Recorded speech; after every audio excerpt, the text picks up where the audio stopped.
Hello and welcome. I'm Danielle Gray, host of Access Your Inner Divine podcast, where I give bite-sized talks and lead guided mind journeys to help you connect with your spiritual essence and to help you tap into your inner intuitive self-healer.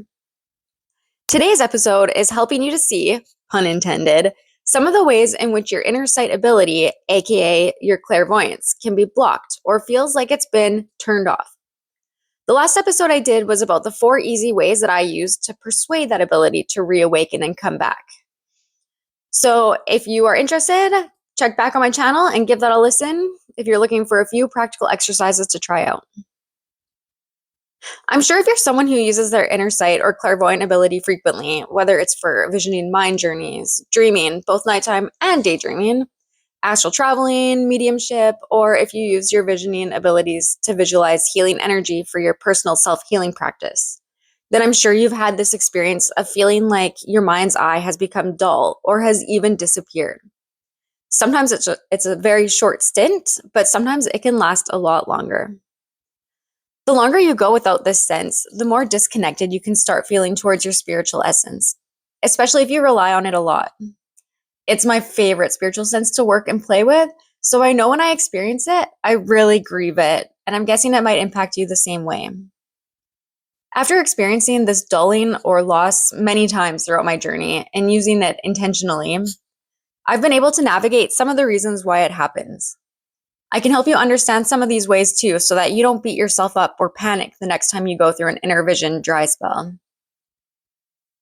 Number 1. The most common reason I have found for myself is that I'm holding onto too much weight in my auric field, or there is a clog somewhere in my energy centers. When this happens, it causes less energy to run upwards towards my visioning energy center, aka my third eye chakra.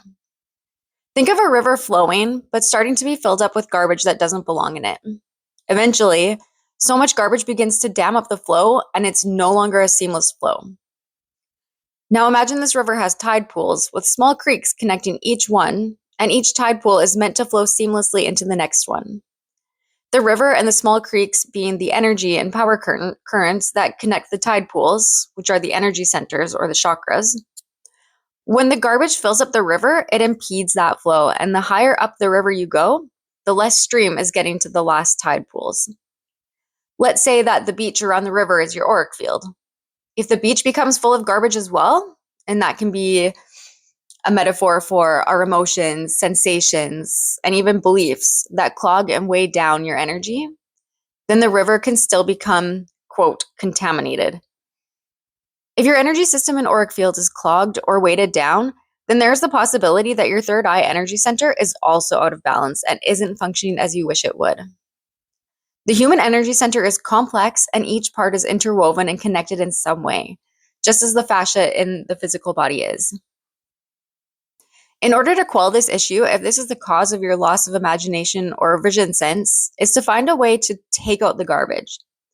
Journal, talk with a close friend, go see a therapist, see an energy healer, pray or ask the divine or your spirit guides to send you a healer from the spiritual realms to help you notice and then work through what is clogging your energy fields or energy centers.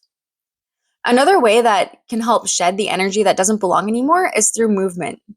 Sometimes after a good journaling session, I'll break out the yoga mat, or if it's been a really deep self-discovery journal session, I'll stand up and literally shake every part of my body until I feel the sense that what needs to be released has shaken free and is completely unattached to me.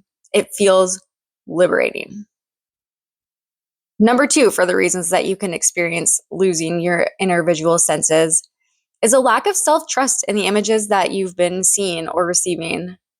If you're consistently second-guessing or shoving away the visions you're getting, it might be causing your mind to interpret that as signals that you don't want to receive those visions anymore because you don't believe they're reliable.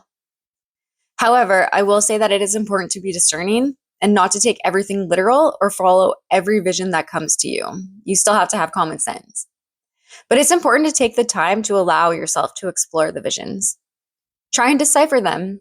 Think of all the possible reasons why you've seen a particular image or scene instead of just brushing it off and moving on.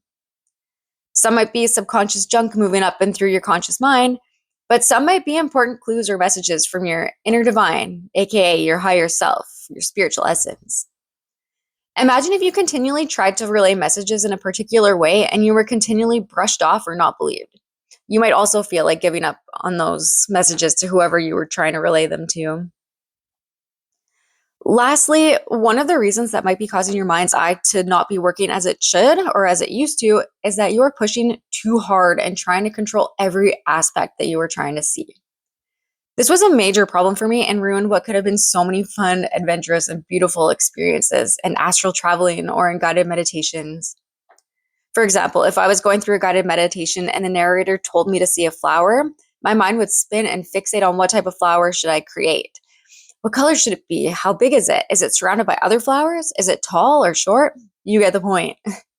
I would become obsessed with controlling every single detail and every single visualization instead of just letting the images and scenes unfold the way that my subconscious or spirit could present them.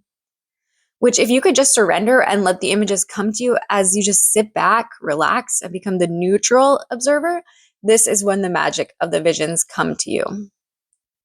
If you're always trying to control and micromanage every aspect of your imagination and inner sight, then your brain is going to get frustrated, tired, and it's going to take the joy and curiosity out of whatever endeavor you're using this sense for.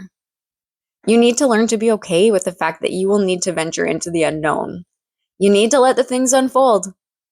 I promise you, you will have many moments of being delighted, learning new things about yourself and the world of spirit, and your ability to dream, imagine, and vision will unfold and flourish for you. Just give it a chance. Stop controlling it. Go into your visioning work as if your mind is a blank canvas ready to be painted with the colors of pure spiritual essence and the symbolism your subconscious is trying to relay to you. So thank you so much for listening to today's episode, and I hope this episode has helped you in the way you needed to be helped. If you want to let me know of any insights or ahas gleaned from today, don't hesitate to reach out. If it has helped, please subscribe because I plan to fill this podcast up with insights I've gained on my own spiritual and personal development journey, as well as guided meditations and mind journeys to help you on your own way. Ta-ta for now.